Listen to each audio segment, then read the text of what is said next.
Hey, what's up, y'all? Y'all good? I hope so. Y'all, let's get into the last two episodes of His and Hers. We're going to get to episode 5 and 6. This is a recap. If you haven't seen it, go ahead and hit the like button, go watch it, then come back because I'm about to tell you what happened. All right. So episode 5 starts where 4 left off, and that's with Jack and Anna. They finish getting it in, and Anna leaves. Then you hear Anna narrating saying, they say anger only hurts the person holding on to it, but I disagree. Anger gets me up in the morning. Yes, you can let it destroy you, or you can let it sustain you. It all comes down to how you use your anger and who you aim it at. So, over at the police station, they wanted to know if Jack had any leads. Jack, you already know he's still stuck on Duffy. So, Priya walks in and says that she has a lead, and she pins the picture of Anna, Rachel, Helen, and Zoe when they were in school sitting at the lunch table. She shows them all of the girls were wearing the same friendship bracelets that were tied to the tongues of the victims. She says she wanted to question Anna because she spoke with Jim, who said Anna took a leave of absence 12 months ago. No one could contact her. Then 3 days ago, she shows up demanding to be put on the Hopkins case. Jack points out that it was a school for girls, so there could have been a lot of people holding grudges. The sheriff points out that if it can be Anna, it can be Zoe, because she was in the friend group too.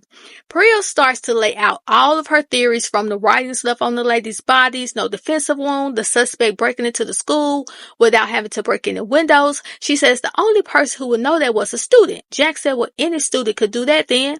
So Priya says, but who breached the locked door to get to the murder scene? And who spoke to Helen the day she was found unalived? Who said Helen told her to come there even though that was false? Who wore the same friendship bracelets? Then she tells them to ask themselves whose career has been revived off of this case. Jack is frustrated and pissed, so he leaves. The sheriff told Priya to interview Anna, and she had 48 hours to do it before he called in the cavalry. So Jack heads over to Duffy's house to accuse him of unaliving Rachel and Helen. He shows him the video that he took from Rachel's phone of Duffy being dominated. Duffy is so unbothered as Jack goes on and on with why he thinks Duffy unalived the two women. Duffy admitted that, yeah, I did not like Rachel. He did keep calling her phone to run the battery down. He didn't want those videos out. But he said he wasn't the one that Rachel and Helen were trying to blackmail. And even with hearing all of that, Jack still tells Duffy that he's under arrest. Duffy says he has an idea of who the murderer might be. And after seeing the videos that Jack showed him, that it could only be one person. So he asked them, who do you think it is, Jay? And the reason he called him Jay was because that's how Rachel had him listed in her phone. Duffy said that he was going to go on down to the sheriff's office and sort all of this out. Jack calls one of the people who submitted a tip, and the guy tells him about meeting up with Rachel in Atlanta. Rachel needed to make a couple of stops, and one of those was to a friend who lived in the Lexy 11 building. He said that when she came back to the truck, he saw a handprint on Rachel's face, and he said that happened on May 18th. So Priya, she done made her way over to Miss Alice's house. Miss Alice made Priya some tea, but it was only water. Anna comes downstairs and Priya starts questioning her. She asks about how long has she known the girls. Anna said the girls were seniors when she got to the school. She said that her and Zoe were not that close. Priya says that they were close at one point, and she pulls out the yearbook and shows Anna a picture of them and says that it looks like they were friends. Anna says, well, looks can be deceiving. Then Priya asks her, how did she break into the school? Anna said she didn't break into the school. She jimmied the doors. She said all of them used to do it. Then she asked Anna if she recognized anyone else in the friend group. She said no. So Priya apologized for everything that she was going through. Anna thought that she was talking about with the girls, but she was actually talking about Miss Alice's condition. Jack called Lux 11 to see if he could get a list of everybody who lived there within the last year.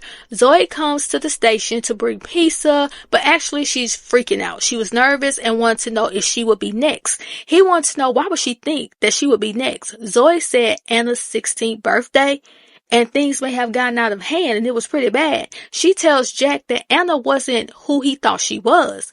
But then there's a knock on the door, and the officer brings in the list of residents, and he sees Lexy and Richard Jones' name on the list. He tells Zoe to stay there, not to talk to anybody, and he says that nothing will ever happen to her. And Priya was watching all of that.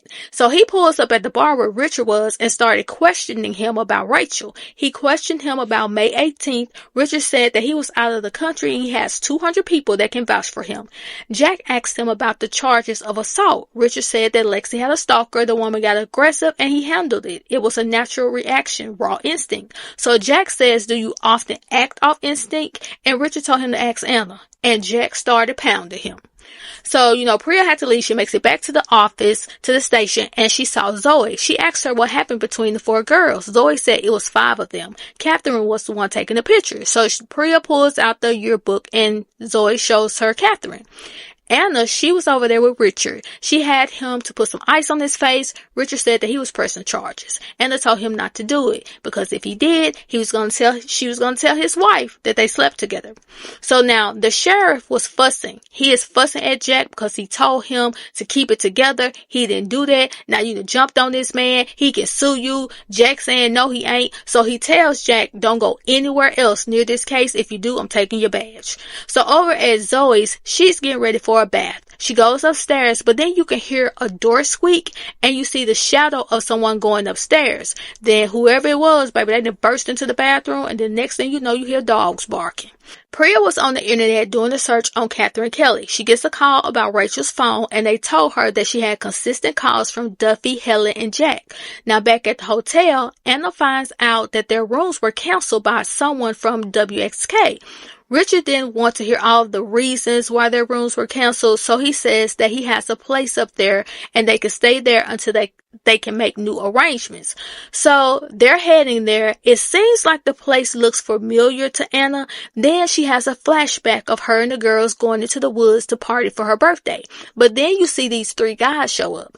Anna and Catherine are looking like, who are they? Then you see Rachel showing the pictures she took of Catherine and Anna to one of the guys. And she gives him some money. The other 2 dudes were over there touching on Catherine. Then they threw her back on the mattress that was out there. And then Richard calls Anna's name, which snaps her out of the daydream. So Jack was at home looking through the yearbook. And as he was standing at the island, he noticed that the ceiling was leaking. So he goes upstairs to see what was going on. But the bathroom door was locked. He kicked the door in, and that's when he found his sister in the tub. Now, Anna and Richard, they make it to his in-laws' house, and Anna sees Lexy's car. She couldn't believe it, but Richard said that it was Lexy's idea that they come there because she said she wanted to clear the air with Anna. When they walk in the house, Anna sees the zip ties, the hammer, all the stuff that Richard had bought earlier, and she wanted to know what was up with all that, like what's up with all this kinky stuff. She wanted to know what was going on. She asked Richard what air did Lexy want to clear, and he said that he mixed up his words. What she actually said was, bury the hatchet. So he walks off to get Lexy. So Anna walks over to look at the pictures on the wall. She sees a card covering up one of the faces on the picture, and when she removes it, she sees that that person on that picture was Catherine. And as she looks at all of the pictures, she notices how Catherine has changed over the years. And then it clicks that Catherine is Lexy. And that's the end of episode 5. We're about to go right into episode 6. So episode 6 opens with Catherine and her family at the lake house.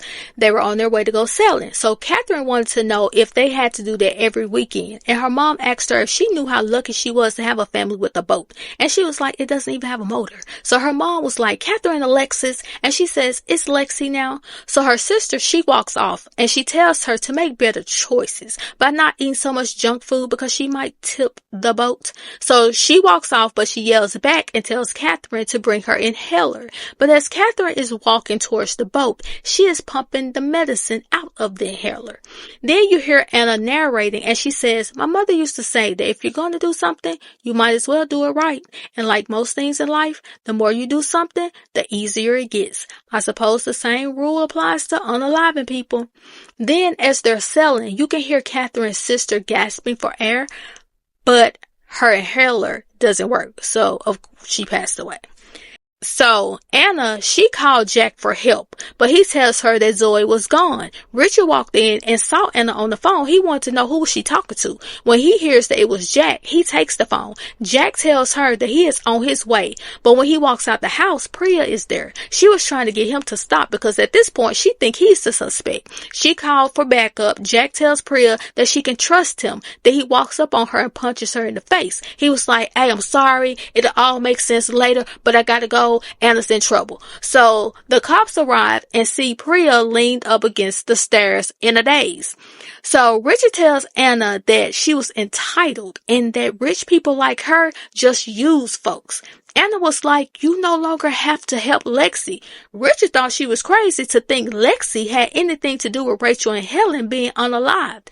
Anna goes for her purse, pulls her piece, and starts blasting at Richard. He runs into the garage. Anna, she done ran out of bullets, but she was able to lock him in the garage. And as she was locking him in, Lexy comes up behind her trying to hit her with a flower pot. So Anna tells Lexy that she is a psycho and she wants to know how long has she been planning to lure her there.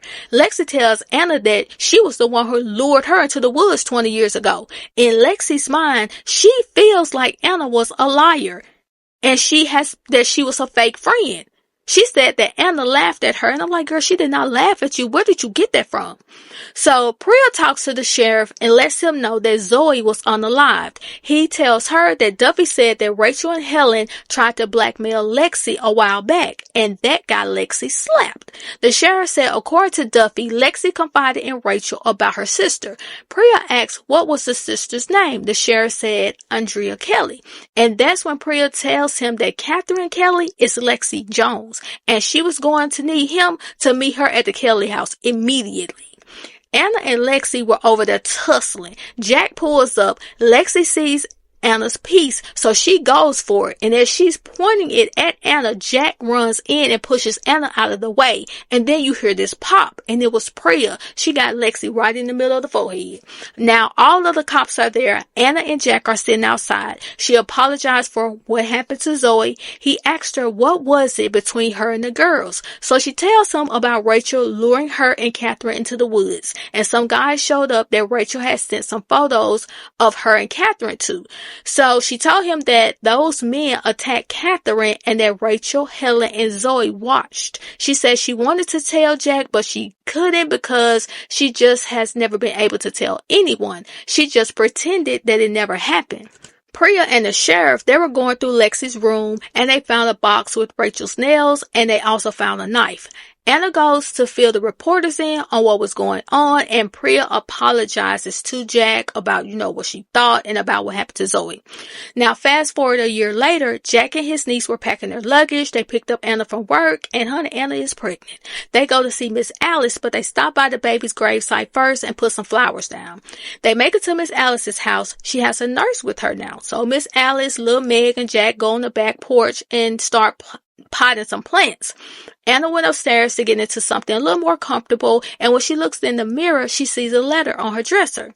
And then you hear Anna narrating, and she says, there's at least two sides to every story. Yours and mine, ours and theirs, his and hers, which means someone is always lying.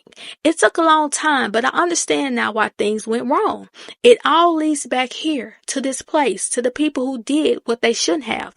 People might recognize my face, they may even know my name, but they'll never know who I am. We all hide behind this version of ourselves that we present to the world, but people don't change. Not really, not inside. We humans are capable of inflicting such misery, such cruelty, such pain, and yet the most dangerous things we do is lie to others and to ourselves. They say that anger only hurts the person holding on to it, but I disagree. Anger gets me up in the morning. Yes, you can let it destroy you, or you can let it sustain you. It all comes down to how you use your anger and who you aim it at. When she opens the letter, you hear her say, my mother used to say, if you're going to do something, you might as well do it right. And like most things in life, the more you do something, the easier it gets. I suppose the same rule applies. And then the voice changes. And it's Miss Alice's voice, finishing off the statement by saying, to unaliving people. Now, while Anna was reading the letter, she's sitting at the kitchen table watching her mom while she's out on the back porch. As the letter continues, Miss Alice says all she ever wanted was for Anna to be happy. But she didn't think Anna could get any happier until she saw her with little Charlotte. And the night they asked her to watch the baby, she was thrilled. Then you see Jack and Anna arrive back from their date night, and there were tons of police cars there because the baby had passed away from SIDS. Miss Alice said even though it wasn't her fault, she felt like she failed Anna. A few months later, the baby's passing, Anna left, and all Miss Alice had were her home movies of Anna. And watching them was her way of keeping Anna close. She would watch them every night before bed, and sometimes she would visit the grave, hoping that Anna would come back. But she said, like clockwork, two people did show up over there, and that was Jack and Rachel, who would show up in the woods. She watched all of the tapes until there was only one left, and that tape was of Anna's 16th birthday. So Miss Alice gets to see when those guys threw Catherine on that mattress. But the continuation of that was that Catherine didn't get attacked. Anna ran over there to stop them, which allowed Catherine to get away, so the guys actually raped Anna. Catherine didn't help her. She said, F you, and she ran off.